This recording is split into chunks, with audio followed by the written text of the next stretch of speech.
베토벤 고향곡 환희의 송가입니다. 그 교향곡은 저희가 이번에 이제 뭐 평창올림픽 남북 공동 아이스하키 팀 얘기들이 있지만 당시 통일되기 전에 동독과 서독이 같이 단일팀을 이뤄서 등장할 때 양 국가를 하지 않고 바로 이 환희의 송가를 부르면서 입장을 했습니다.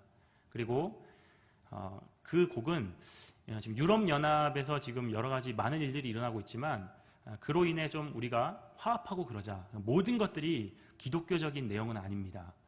쉴러가 작사한 시에 이제 곡을 붙인 건데요. 제가 드리고 싶은 말씀은 이제 저 거리에서 이제 깜짝 한 사람이 나타나 이제 악기를 연주하기 시작합니다. 그러면 준비되었던 사람들이 중간 계속 등장해서 합류를 하면서 이제 심포니를 이루고 거기에서 사람들이 이제 그걸 들으면서 다 모여가지고 그것들을 보는 그런 이야기입니다. 그것이 지금 저희가 오늘 본 본문의 14장 1절에서 5절에 대한 그런 모습을 우리가 볼 수 있습니다. 또 하나 이제 6절에서 20절의 그런 모습은 아까 제가 보여드린 또 이제 신천지의 이런 조직표 이런 것도 보는 것처럼 또 한쪽에서는 여러 가지 그런 거짓 복음을 가진 그 무리들이 모르겠습니다. 이곳에 있을 수도 있겠죠. 그 무리들이 들어와서 여러 가지 하는 것들을 이제 보여줍니다. 이렇게 양 대조되는 그런 모습을 보여줍니다. 물론 첫 번째 교향곡이 다 예수 그리스도를 높이고 하나님을 높이는 것은 아닙니다. 그러니까 이 지금 14장에 지금 나타나고 있는 모습은 이것들을 대조해서 보이는 것입니다. 그리고 이것들은 요한계시록 전체에 지금 12장, 13장, 14장 이후에까지 계속해서 보여줍니다. 우리가 이것들을 보면서 성도님들 설교를 들으실 때 여러 가지들 우리에게 좋은 내용과 좋은 얘기를 하는 것도 있지만 요즘 시대에 죄, 심판 이런 설교를 좀 들어보신 적이 있으십니까? 아니면 회개해라, 아니면 벌을 받을 것이다, 지옥 이런 얘기를 들어보신 적 있으십니까? 점점 지금 시대가 가면 갈수록 그 부분에 대한 얘기들이 이제 이 강단에서도 외쳐지지가 않습니다. 어떻게 하면 사람들에게 좀 좋은 설교를 해서 사람들을 모이게 하는 그런 성장주의로 사람들이 좋아할 만한 그런 설교가 되어져 가고 있고 또 교회의 여러 가지 것에서도 특별히 아이들 주일학교 교육에서도 죄가 빠지고 다른 많은 우리 예수님 빼고도 하는 윤리상의 좋은 것들을 그렇게 가진 그런 교육들이 일어나고 있습니다. 심지어 소그룹, 전도, 선교, 기도 뭐 수많은 여러 가지 것들도 사실은 죄를 빼고 심판도 빼고 지옥도 빼고 여러 가지 것들을 다 뺀 그런 얘기들이 나옵니다. 그래서 우리가 설교를 할 때 참 성경들이 난해하지 않고 쉽고 또 나에게 좀 뭔가 복이 되는 것 같고 유익이 되는 그런 본문들만 많이 하거나 듣거나 그런 실정입니다. 그리고 성경 전체를 다 설명하는 것이 아니라 사람들이 좋아할 만한 그런 부분들을 잘 아주 부드럽게 이렇게 요리해서 그렇게 설교를 하는 또 그런 우리가 그런 걸 바라는 그런 시대가 되어버렸습니다. 제가 이제 어제 중고등부 수련회를 마치고 이제 돌아왔는데요. 수련회 기간 가운데 너무너무 저도 놀라운 신조어를 들었습니다. 물론 그 신조어가 이미 한 4, 5년 지난 얘기라고 합니다. 성도님들 한번 창렬하다 아십니까? 창렬하다. 전혀 무슨 소리인지 모르시죠? 저도 모르겠는데요. 예. 갑자기 여러 가지 하다가 너무 추워가지고 영화 괴산 시골에서 그러니까 핫팩을 샀습니다. 근데 뭐 한 개에 1,000원이에요, 2,000원이에요 이러다가 한 아이가 창렬 이렇게 하는 겁니다. 그래서 이거 뭔 소린가 들어봤더니 DJ DOC의 김창렬 씨가 자기 뭘 만들었는데 그게 맛과 품질에 비해 너무 비싼 겁니다. 그거를 김창렬 씨가 그걸 이름을 따서 창렬모 도시락, 창렬모 이렇게 만들었는데 그게 점점 퍼져서 좀 비싼 거는 창렬하다라고 이렇게 불린답니다. 그러면 싸다는 뭘까요? 해자입니다. 해자. 김혜자 씨가 만든 그게 있는데, 해자하다 하면 가격이 아주 저렴하고 저렴하네, 이렇게 얘기가 되는 것들을 사실 청년들은 이미 몇 년 전에 알았고, 이거를 중고등학생들이 그렇게 그냥 일반적으로 비싸다 싸다를 그렇게 얘기를 하고 있는 겁니다. 근데 이것들이 어디서 유포가 됐냐 하면은, 한 유튜브나 아니면 그런 인터넷 방송, 1인 방송에서 그 사람들이 그렇게 재미있게 쓰던 것이 퍼져가지고 그게 이제 전체로 다 이제 알게 된 것입니다. 그래서 김창렬 씨가 그런 거에 대해서 소송을 걸었습니다. 왜 내 이름을 갖고 부정적으로 쓰냐. 그래서 제가 이걸 개명을 김창열이 김창열로 뭐 소송 신청도 하고 그랬다고 들었습니다. 그러니까 초등학생들이 제가 생각하기에 가장 욕을 심하게 하는데요. 그거에 대한 가장 주범이 이제 유튜브에서 그 1인 방송을 하는 것입니다. 계속해서 욕을 계속 사용하면서 그런 것들이 거기서 이제 시작이 되고, 그것들이 점점 강하게 유포가 돼가지고, 제가 이제 중고등부 수련회 가서도 너무너무 놀랐던 것 중에 하나는, 수련회 시작 전에 핸드폰을 다 걸었습니다. 그런데 중간중간에 계속해서 막 그 많은 유혹들이, 아이들이 그렇게 선한 얼굴로 저에게 막 다가와서 이제 막 선생님 뭐 도와드릴까요? 근데 핸드폰 주시면 안 될까요? 뭐 이렇게 선생님 어떻게 할까요? 근데 오늘 밤에 핸드폰 풀어주시면 안 될까요? 뭐 온갖 걸로 이것들을 다가오는 겁니다. 그리고 제가 마지막에 일정을 다 마치고 핸드폰을 주자고 하자, 그 환호성을 지르며 예수님 부활하신 것처럼 막 핸드폰 주신다 막 하면서 그러면서 하는 겁니다. 근데 그게 어디에서 그랬냐?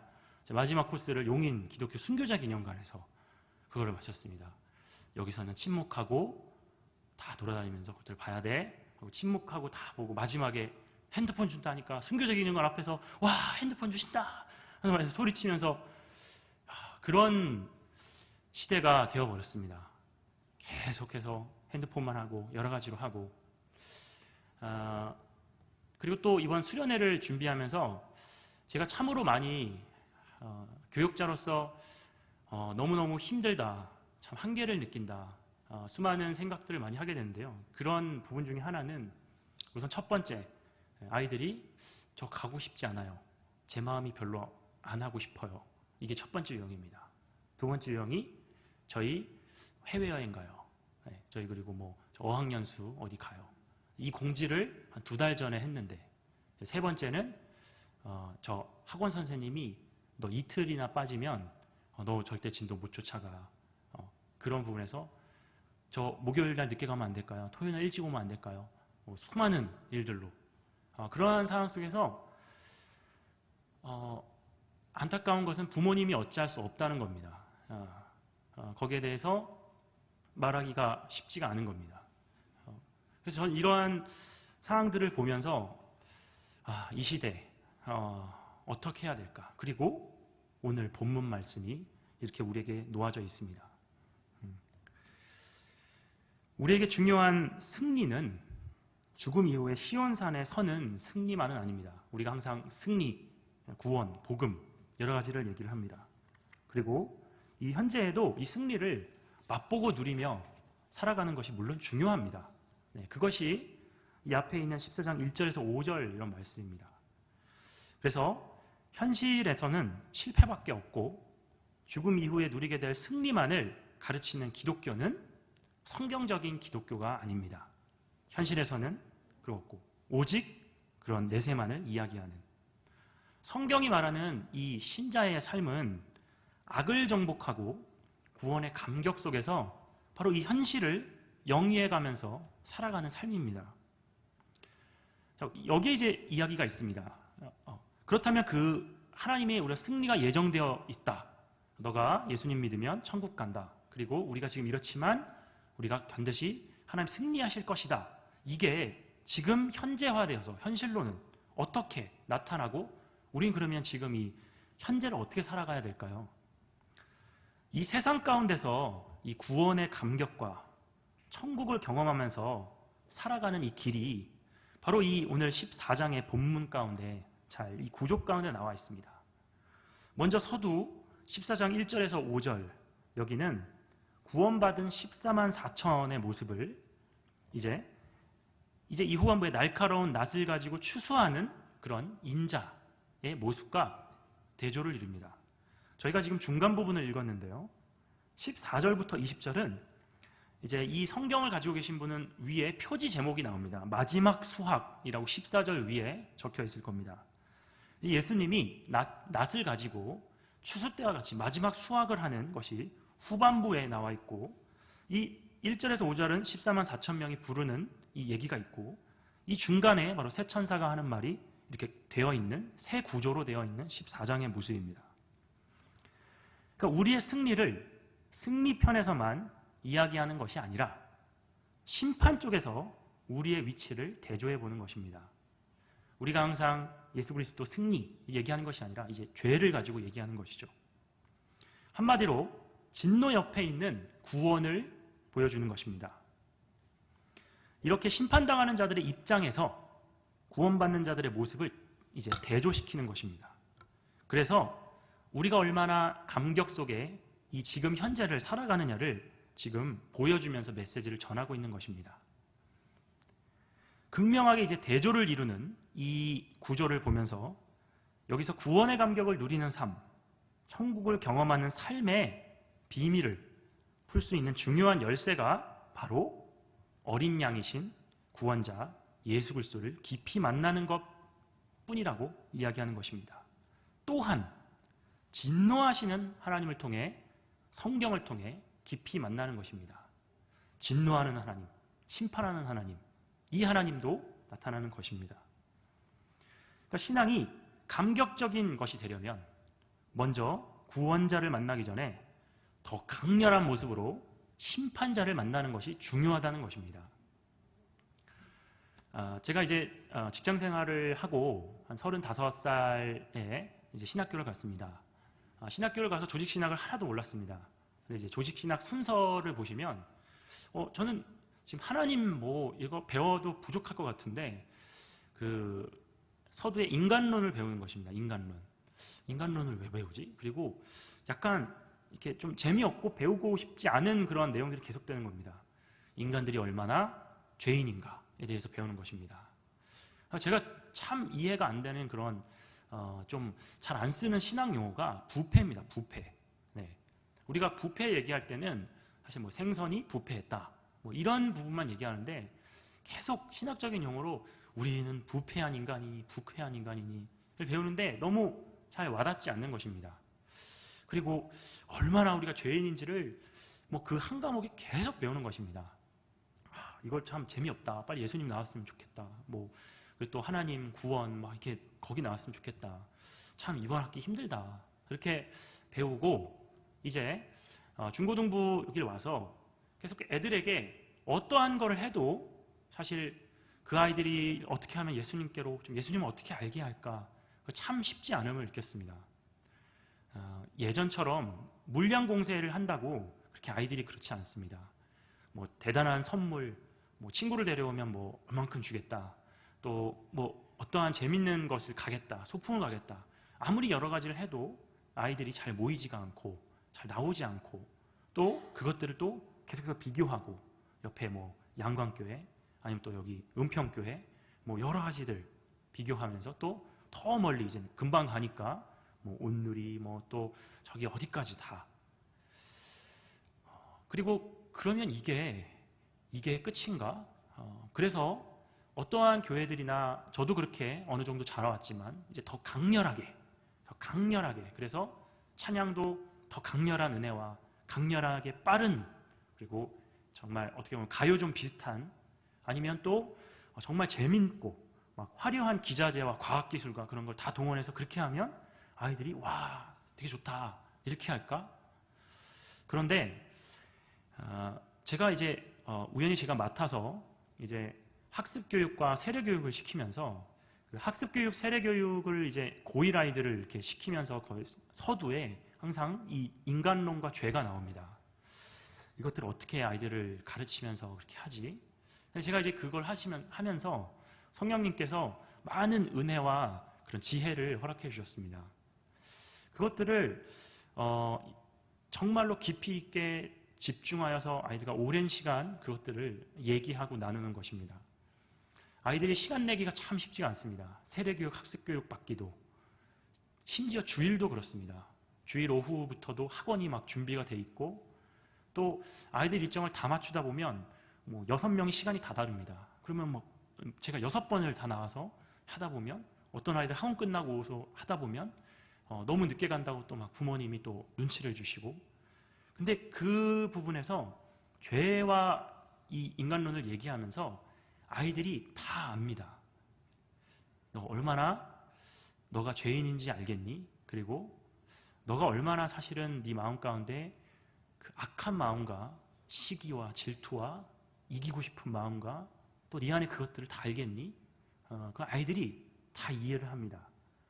그래서 오히려 제가 예수 그리스도와 기독교와 애들에게 예수님 믿어야 구원받지, 세례 받아야지, 그래 예수님을 뭐 믿자, 뭘 외우자 이런 것보다 오히려 그 앞에 있는 우리가 이렇게 죄된 사람이고 오로지 예수 그리스도의 십자가의 피밖에 없다라고 할 때 이제 그동안 교회를 엄마나 할아버지 따라서 왔던 아이들이 이제 내가 이래서 교회를 다니는 거구나, 내가 이래서 예수님을 믿는 거구나, 그것들을 알고 깨달아가고 그래서 그렇게 예배가 중요하고 기도와 헌금과 그것들을 다 이해하기 시작합니다. 초등학교 오후 이제 아이들하고 모이면서 빠르게 세속화되어 가고 말씀드린 스마트폰으로 욕하고 또 수많은 문제들이 초등학교 고학년부터 문제들이 일어나는 걸 보면서 아이들이 이제 죄된 세상과 죄된 자신의 그 착한 줄 알았는데 그것들을 이제 알게 되는 겁니다. 똑같이 부딪히면서. 이렇게 죄, 심판이 구원, 복음과 같이 가야지만 그게 온전한 복음입니다. 그거를 얘기를 드리고 싶은 것입니다. 그것이 14장의 구조도 그걸 얘기하고 있는 것입니다. 왜 한쪽은 너무 막 잔인한 일들이 일어나지? 그리고 한쪽은 막 너무 좀 말도 안 될 것 같은 일상 용어가 아닌 것 같은 막 찬양하는 모습이 양극단을 이루는 요한계시록 속에서 뭐야 하다가 요한계시록을 놓쳐버리는 것입니다. 이것을 구체적으로 설명을 해본다면 많은 경우에 이제 기독교 복음을 단순히 기쁜 소식으로 받아들이는 삶은 의외로 깊은 감사와 그 감사에 상응하는 삶을 살아가기가 힘든 것입니다. 굿뉴스, 기쁜 소식, 복음 계속 이것들만 강조하면 난 이렇게 뭐 그리고 기쁘시지 않습니까? 우리 찬양합시다. 난 별로 그렇지 않은데 막 박수치고 막 하는 것도 난 별로 그렇지 않은데 막 난 좀 별로 저런 마음 들지 않는데 하고 구석에서 그런 마음이 드시지 않습니까? 바로 이게 신앙의 권태기로 접어든 사람의 특징이 바로 이것입니다. 이들은 주님이 주신 그 영광스럽고 신령한 복을 대수롭지 않게 여기며 살아갑니다. 영광? 신령? 그래, 좋은 말이긴 하지. 근데 그제 약간 대수롭지 않게 여기며 살아갑니다. 이것이 더 심각한 게 바로 우리 성도님들의 자녀 세대들입니다. 성도님들의 자녀 세대들이 거의 이제 제 나이 이제 세대들인데요. 제가 약간 설교를 좀 이렇게 하고 조금 말이 빠를 수도 있는데 제가 이렇게 설교를 드리는 이유가 사실 저는 좀 거기에 타겟을 좀 두고 있습니다. 많은 분들이 돌아가면서 설교를 하시지만 만약 성도님들이 힘들게 이 오후 예배에 자녀를 데리고 왔습니다. 며느리도 데리고 오고 그래서 저 뒤에 앉거나 2층에 앉았습니다. 그러면 저는 꼭 그분들한테 잘 적용되는 설교를 하고 싶었습니다.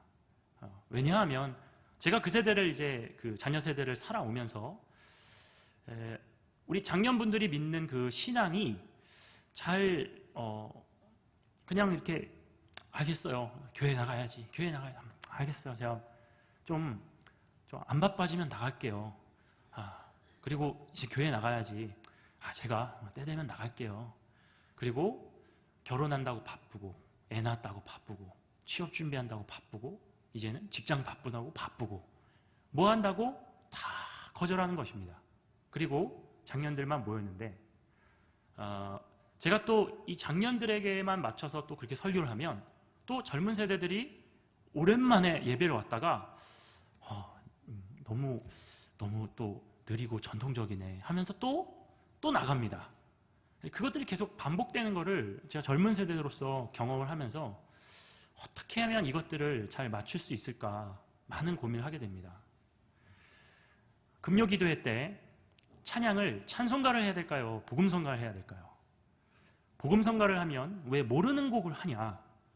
그리고 찬송가만 하면 그 금요기도회 기도하려는 또 젊은 분들은 찬송가만 하시냐?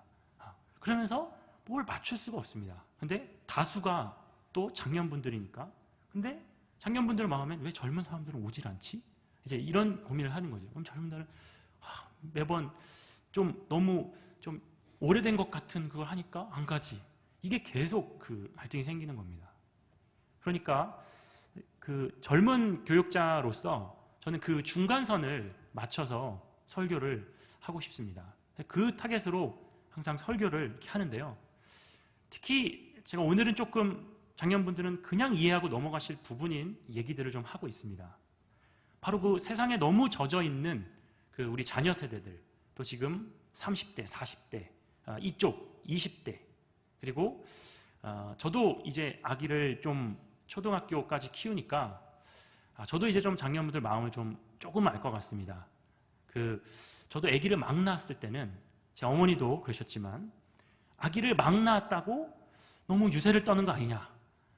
그것들을 그때는 이해를 잘 못했는데 이제 좀 이제 아기 단계를 좀 넘어가 보니까 이렇게 젊은 엄마의 이제 눈빛을 보면은 이제 우리 아기 너무 소중하거든요. 그리고 우리 아기 갓난 아기예요. 다 비켜요. 그리고 막 이렇게 저 엄마인지도 모르게 화려한 색깔로 막 이따만한 유모차를 말면서 우리 애기 하면서 막 다 비켜라 막 우리 애기. 저도 이제 좀 이제 이 시대가 되니까 또 애기를 낳았다고 자신감으로 지금 충만했구나. 나 힘들거든요. 애기 키우나 너무 힘들어요. 막 하면서 다 하는 모습을 보면서 근데 이제 또 그 시대로 가면 얼마나 힘든지 아세요? 혼자 육아를 하는 게. 근데 이제 저도 어머니랑 얘기를 하면 나는 다 키웠다. 화장실 갈 시간도 없었다. 하는데 그게 이해가 안 되는 거죠. 그러니까 이 젊은 세대들의 그 세속화와 이 세상과 또 물질주의와 이것 속에서 계속해서 우리가 교회에서 복음, 교회 나와야지, 예수님 믿어야지 이런 부분에 대해서 잘 들어오지 않는 것입니다. 오히려 그거보다 선글라스 끼고 다니면서 그리고 고급스러운 거 먹고 다니고 그리고 여행 다니고 그리고 막 자동차 막 긁어가지고 막 외제차 타고 다니면서 그러면서 가끔씩 부모님 찾아가서 이거 좋은 거예요. 이거 뭐 외국에서 나왔는데 이거 선물 사왔어요. 그걸로 약간 달래보려고 하고 그런 것들을 저도 중간 세대로서 이것들이 보여지는 것입니다. 그럼 이 시대 가운데 어떻게 복음을 전하고 얘기를 해야 될까요? 그러한 세대 가운데 똑같이 얘기를 하지만 전혀 오질 않습니다. 젊은 세대가. 듣지를 않습니다. 그것 가운데 그러면 그들은 뭐가 잘못되는지 모릅니다. 내가 뭐가 잘못됐어요? 교회 나가잖아요. 그리고 이렇게 하다가 나중에 예수님 믿으면 되는 거 아니에요? 그럼 다 용서해 주신다면서요. 이렇게 그리고 내가 나도 그렇게 하는데 이것 속에서 저는 오늘 본문을 연구하면서 이 죄와 심판에 대한 이 부분들을 우리가 얘기할 필요가 있다는 것입니다. 바로 주님의 사랑 이야기, 그분의 구원 이야기, 또 그분이 주시는 축복과 영생의 이야기들에 너무 익숙해져 있는 것입니다. 어린 시절 그래도 어릴 땐 얘 교회 잘 다녔는데요. 얘가 크더니 교회를 안 나오네요. 이 얘기를 정말 숱하게 듣습니다. 고등부를 하며 청년 올라가서 그리고 그게 또 너무 진부하게 느껴지고 그래서 주님의 은혜와 복음의 감격을 누리는 삶은 자취를 감추고 마는 것입니다. 일반화하긴 어렵지만 바로 모태신앙의 약점이 여기에도 있습니다. 그들은 기독교 복음을 태어나면서부터 자동적으로 알게 됐습니다. 신앙을 관습으로 익혀왔습니다. 더 이상 예수의 사랑, 은혜, 십자가, 부활, 승리의 메시지가 가슴을 뛰게 하지 않습니다. 이것이 어찌 보면 단지 은혜의 복음만으로 신앙을 건설한 사람들의 위험일 수 있는 것입니다. 저도 이제 중등부 올라온 아이들을 참 쉽지 않은데 왜냐하면 초등 2부 때까지 달란트로 아이들을 이렇게 하다가 중고등부 올라오면 선물을 아무것도 주지 않습니다. 그 아이들이 그 전까지 달란트 얻으려고 초등부 때 막 이렇게 했다가 그리고 나서 중고등부 올라오면서 그냥 이거 이제 뭐 주지도 않고 흥미롭지도 않고 거기서 이제 고민들이 이제 들기 시작하는 것입니다. 그래서 기독교의 복음이 내가 현재 갖는 것에 플러스 알파 보너스로 주어지는 것에 그냥 지나지 않는 것입니다. 지금 현대인들의 기독교는 내가 잘 먹고 잘 사는 거 중요하고 거기에 더해서 교회 나가면 구원 얻는 데더라 하니까 교회 나가서 구원도 얻고 그리고 또 잘 먹고 잘 살고 여기에 대한 그냥 플러스 요소가 있습니다. 그리고 가족여행 정해지면 교회 빠지고 또 아이들 학원 중요하고 특강하게 있고 그러면 빠지고 또 뭐 무슨 일 바쁜 일 있으면 빠지고 어떤 할인 행사 있고 또 좋은 공연 또 아니면 좋은 찬스로 어딜 갈 거 있으면 또 빠지고 그리고 시간 되면 가고 그러한 이 세대입니다. 있으면 좋고 없어도 불편하지 않은 보너스 같은 이렇게 주님을 붙잡은 사람이 지속적으로 주님에게 감동하고 언제나 새 노래로 그분 앞에 나가는 것은 어려운 일입니다. 그냥 간헐적으로 오늘 좀 좋았네, 오늘 좀 찬양 좋았네, 저분 잘하시네 그냥 그렇게 누리고 감격하는 게 전부라는 것이죠. 이렇게 생기 없고 감동이 사라진 삶을 극복하려면 우리가 어떻게 해야 될까요? 바로 하나님의 진노를 먼저 만나야 하는 것입니다. 하나님의 진노를 먼저 만날 때 그리고 그것을 묵상함으로 끊임없이 내 것으로 현재화시킬 때 바로 그 현재적인 복음의 감격이 그 위대함에 그렇게 응답하며 사는 삶을 살아갈 수 있다는 것입니다. 우리가 여기 이제 14장에서 만나는 장면은 주님 없는 인생들이 맞이하게 될 비참한 운명을 어떠한지를 그림으로 보여줍니다. 맹렬한 하나님의 진노가 우리 마음에 깊이 내면화될 때 우리는 먼저 우리가 가지는 이 주님 안에 있는 이 복음이 얼마나 귀하고 위대한 것인지를 확인하면서 그제서야 이제 감사하게 되는 것입니다. 하나님의 무서운 진노가 그리고 우리가 그 진노의 반대편에 서 있는 자의 운명이 될 수밖에 없었겠구나 할 때 그 사실에 감격하게 된다는 것입니다. 어제 이제 중2 아이가 수련을 마치고 집에 돌아가서 어머니한테 이런 얘기를 했다고 합니다. 엄마, 지금까지 몰랐는데 하나님은 그냥 하나님 원하시면 나를 쓸어버리실 수 있는 분이었어. 근데 그거를 안 하시고 나에게 은혜와 자비로 하신다는 걸 알게 됐어. 그걸 알고 그 고백에 그 어머니께서 참으로 감동을 받으신 그 이야기를 들었습니다. 이것처럼 마치 배부른 사람이 자신이 그렇게 배불리 먹는 것이 얼마나 감사한 일인지 모르다가 며칠을 굶거나 아니면 소말리아 사람들의 배고픔을 경험하고 그래서 자신이 배불리 밥 먹고 사는 것에 대해 이제서야 주님을 찬양하고 배고픈 이들을 위해 할 일을 찾는 것과 같습니다. 바울은 바로 이 사실을 안 사람입니다. 그래서 그가 로마서를 기록할 때 복음의 감격을 바로 말하지 않습니다. 그럼 성경을 읽으시다 보면은 좋은 말이 빨리 안 나오지, 좋은 말은 좀 후반부에 빌립보서 3, 4장, 에베소서 3, 4장, 골로새서 3, 4장, 로마서 후반부 다 앞에는 뭐가 이건 좀 참고 읽고 참 좋은 말이다 하고 성경 후반부를 기대하신 적은 없습니까? 항상 먼저 죄의 실상 그리고 죄의 증상 아래에 있는 유대인, 이방인 그리고 전 인류의 모습을 적나라하게 이야기하는 것입니다. 그러고 나서 우리가 그럼 어떻게 해야 하자? 이 죄와 죄의 형벌에서 살아남을 수 있는 길은 없을까?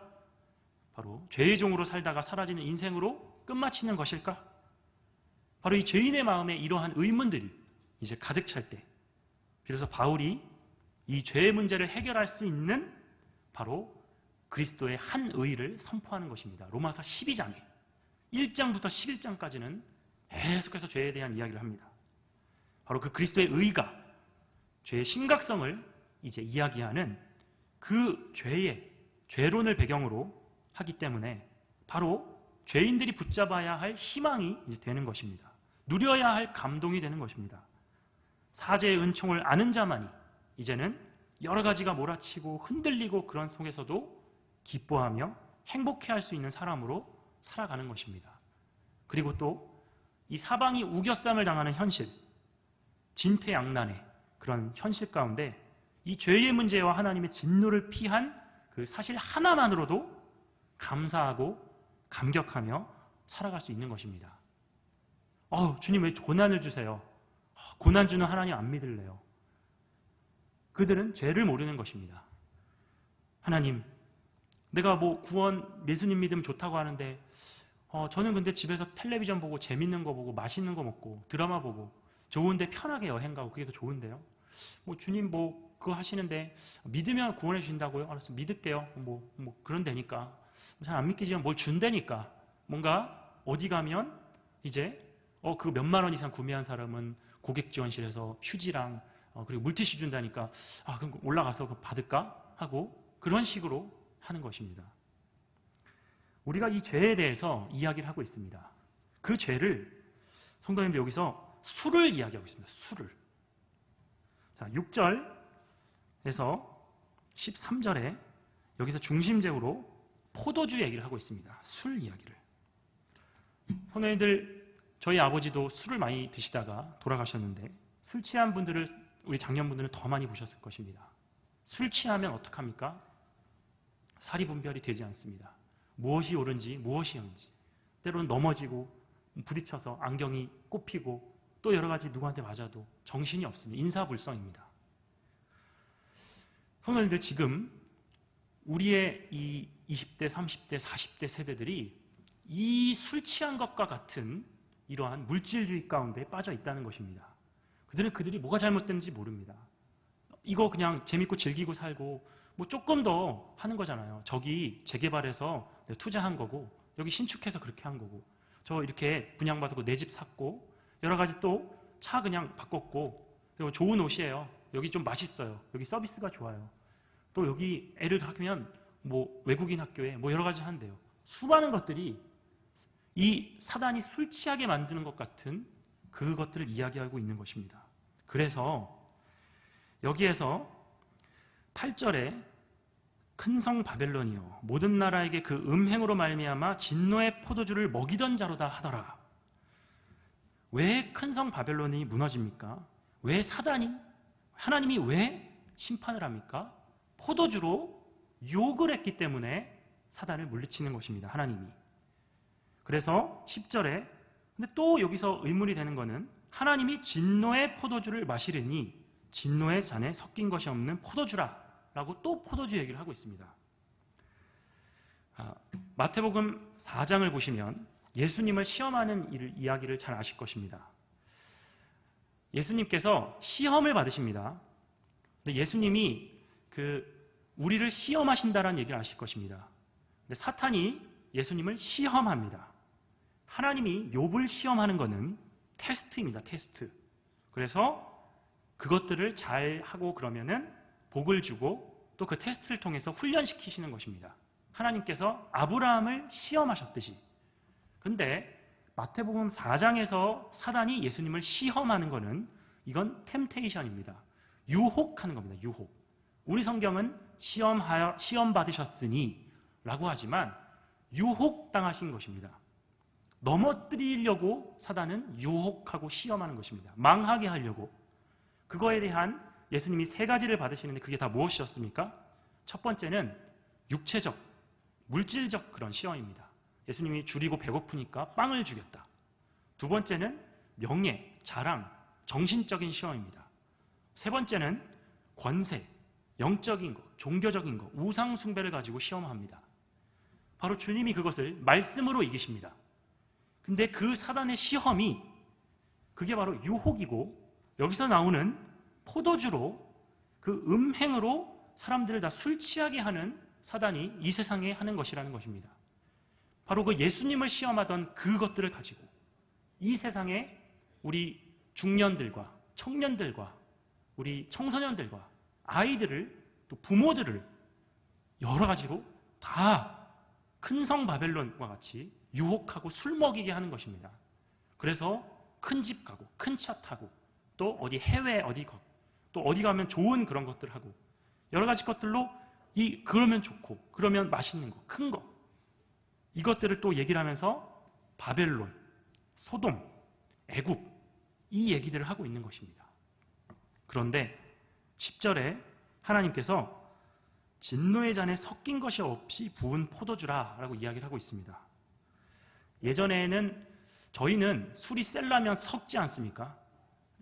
맥주랑 소주 섞고 양주 섞고 그게 도수가 높아서 이걸 보면 이해가 안 갈 수 있는데 히브리 시대에는 너무 술이 세가지고 거기다 물을 탔습니다. 우리 그 커피 같이 에스프레소에 물 섞듯이 그렇게 섞어서 보통 먹었는데 하나님이 너희가 사단이 주는 그 잔을 먹겠냐? 그러면 나는 진노의 잔을 너한테 주겠다. 근데 그 진노의 잔은 섞인 것이 없이 완전하게 술 도수가 센 그 술이다 라는 것들로 얘기를 하는 것입니다. 그러니까 하나님이 심판하신다는 것을 항상 구약에는 잔을 주다라고 합니다. 진노의 잔을 주다. 그러니까 이 양대조가 재밌습니다. 우리가 세상의 잔을 받는 순간 하나님의 진노의 잔도 받는 것입니다. 우리가 예수님을 복음을 전했는데 그가 거절을 하면 하나님의 진노를 받는 것입니다. 우리가 복음을 전했는데 그 복음을 받아들이면 하나님의 진노의 잔이 물러가는 것입니다. 그래서 너희가 땅에서 매이면 하늘에서도 매일 것이요 땅에서 풀면 하늘에서도 풀리리라 말씀은 우리가 열쇠를 주면 열거나 닫는 것밖에 없습니다. 복음을 전해줬을 때 받아면 하늘에서도 열리는 것입니다. 여기서 받았는데 닫으면 하늘에서도 닫히는 것입니다. 세상이 주는 우상숭배의 잔을 받으면 하나님의 진노의 잔도 받는 것입니다. 그리고 10절에 불과 유황을 고난을 받고 세세토록 받고 우상에 경배하고 쉼을 얻지 못한다고 나와 있습니다. 바로 창세기에서 소돔과 고모라를 멸망시키시고 불과 유황으로 그 한 도시가 폭발해서 그 버섯구름처럼 핵전쟁이 나서 폭발하듯이 연기가 막 위로 올라가는 지금 이걸 그림으로 보여주고 있는 것입니다. 여기서 세세토록이 나오는데 우리가 오늘 지금 안식일로 주일을 지키고 있습니다. 여기에서 우리가 쉼을 갖고 있습니다. 성도님들, 이 주일은 상당히 중요한 의미를 주고 있습니다. 그것이 바로 여기 12절, 13절, 11절에 나옵니다. 쉬겠다, 안식하겠다, 복받겠다. 우리가 주일날 6일 동안 열심히 일하고 주일날 쉬고 안식하지 않습니까? 이것들을 일주일마다 사이클을 반복하고 있습니다. 이것은 무슨 얘기가 있냐면 우리가 6일 동안 열심히 일하고 마지막 때에 쉼이 있는 것처럼 우리가 이 지상의 삶에서 열심으로 고난받고 힘들고 그렇지만 이 주일 안식일날 쉬는 것처럼 하나님 예수님 다시 오실 때 이 주일의 안식과 쉼처럼 그 안식과 쉼이 있다는 걸 이야기하는 것입니다. 이것을 우리가 안식일과 주일을 지키면서 그것들을 우리가 미리 맛보는 것입니다. 그리고 내가 이 현실 세계에서 힘들지만 주일날 그 주님과 동행하며 예배드리며 기쁜 것처럼 주님 다시 오시고 내가 이 생을 마칠 때 그 안식과 쉼이 있구나를 경험하기 위해서 이 안식일의 개념, 주일의 개념이 있는 것입니다. 그래서 죄를 짓고 진노의 잔을 받고 사단이 주는 음행의 진노의 포도주를 잡는 자는 영원히 쉬지 못합니다. 지금도 물질 가운데, 돈 가운데, 재물 가운데 쉴 새 없이 주일날 교회도 안 오고 돈 벌러 다닌다고 또 어디 또 유흥을 즐기고 쾌락을 즐기고 그것처럼 쉴 새 없이 그리고 계속 술을 먹으면 또 술 먹으러 가고 또 내가 어떤 걸 하면 또 그걸 풀라고 또 자극적인 걸 또 찾고 쉴 새 없이 하다가 갑자기 어느 순간 끝이 나는 것처럼 그것들을 똑같이 보여주고 있는 것입니다. 제가 오늘 여러 가지 것들을 많이 얘기를 하면서 말씀을 드렸는데요. 하나님께서 이렇게 세상에 쫓아가고 세상 사랑하고 제1계명 너희 우상을 섬기지 말거라 이것들 지키지 않고 여러 가지 재물 모으고 물질 모으고 또한 유명해지고 또 내가 여러 가지들 종교와 경제가 유탁한 그래서 이 주일날 좀 뭘 더하면 매상이 더 오르고 더 돈을 많이 벌고 더 성공하고 출세하고 더 높은 대학 가고 유명한 대학 가고 수많은 이런 큰 성 바벨론과 같은 그러한 것들에 쫓아가는 사람들은 결국 하나님의 진노의 잔을 받는다는 걸 얘기하는 것입니다. 우리가 그거를 알고 우리의 자녀 세대들 아니면 옆에 있는 이웃들을 계속해서 얘기를 해야 됩니다. 그렇게 세상 쫓아가고 세상 좋아하고 그러다가 하나님의 벌을 받습니다. 진노를 받습니다. 지금 세상이 주는 화려함, 여러 가지 그 허영, 그런 것들을 쫓아가면 어떻게 되는지 아십니까? 이 말씀처럼 멸망하게 됩니다. 예수님을 믿으십시오. 거기서 돌이키십시오. 그리고 오로지 주 예수 그리스도만 경배하십시오. 여기 7절에 나온 것처럼 하나님을 두려워하십시오. 영광을 돌리십시오. 우린 피조물입니다. 왜 자기 자신이 하나님처럼, 아담처럼 그렇게 선악과를 먹으려고 합니까? 다시금 돌아오십시오. 그리고 하나님을 높이십시오. 당신이 주인이 아닙니다. 하나님이 주인입니다. 그리고 힘들고 고되고 예수님 믿는데 난 왜 이렇게 잘 안 풀리지? 예수님 기도 영답 안 해주시는 것 같아. 그런 성도들에게 우리가 12절 말씀처럼 어떻게 해야 됩니까? 현세의 복은 왜 난 안 주시는 거야? 라는 거에서 하늘나라 가는 건 확정됐잖아. 그러면 현세의 복도 주셔야 되는 거 아니야? 라는 거에 대해서 이 세상의 물질적인 유혹 가운데는 당신이 술을 한 잔 받아 먹는 거죠. 한 잔만 해, 한 잔만 해. 먹으면 또 먹고 싶고, 또 먹고 싶고, 또 취하고 싶고.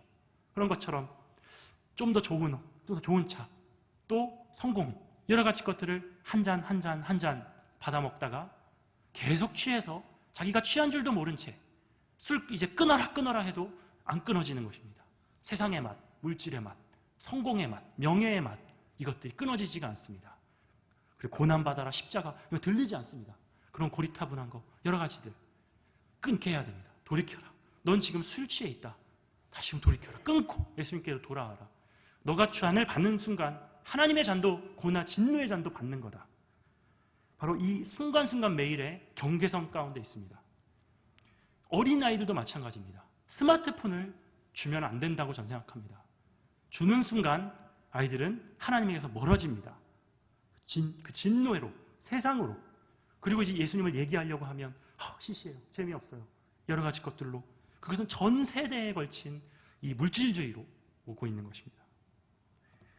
어제 순교자 기념관을 돌아보면서 우리의 선배 세대들은 총칼로 예수님 믿지 않으면 죽는다 라고 강압받던 시대를 살아가며 순교의 피로 한국교회가 세워졌지만, 지금 이 시대는 이 요한계시록 12, 13, 14장에 난해해 보이지만 국가 제도로서, 정치로서, 또 힘으로서, 물질로서, 아니면 교육으로서 수많은 것들로 사단이 그러면은 성공한다라는 것들이 들어오면서 조금씩 교회에서 다 떠나가게 만드는 이 사단의 전략들이 이 요한계시록 말씀에 구구절절히 다 적혀 있습니다.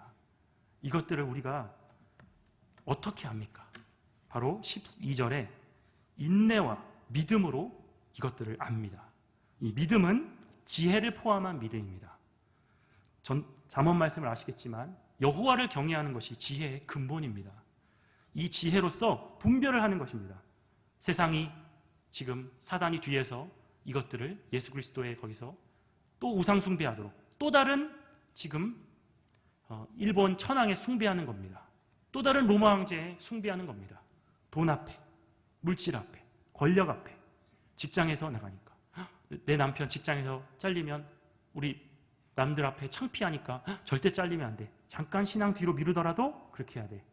내 아이 지금 좋은 대학에 못 가면 내가 창피하니까 잠깐 지금 교회 안 나가고 우선은 해야 돼.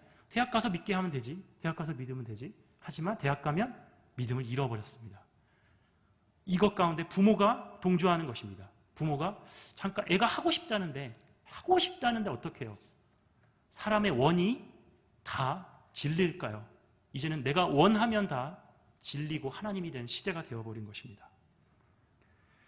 인내로서 하나님의 이 말씀과 예수에 대한 믿음을 지키는 것으로서 이 혼란한 이 세상 가운데 지키며 나아가는 영광교회가 됐으면 좋겠습니다. 그 일을 전방위적으로 교역자 혼자로 되지가 않습니다.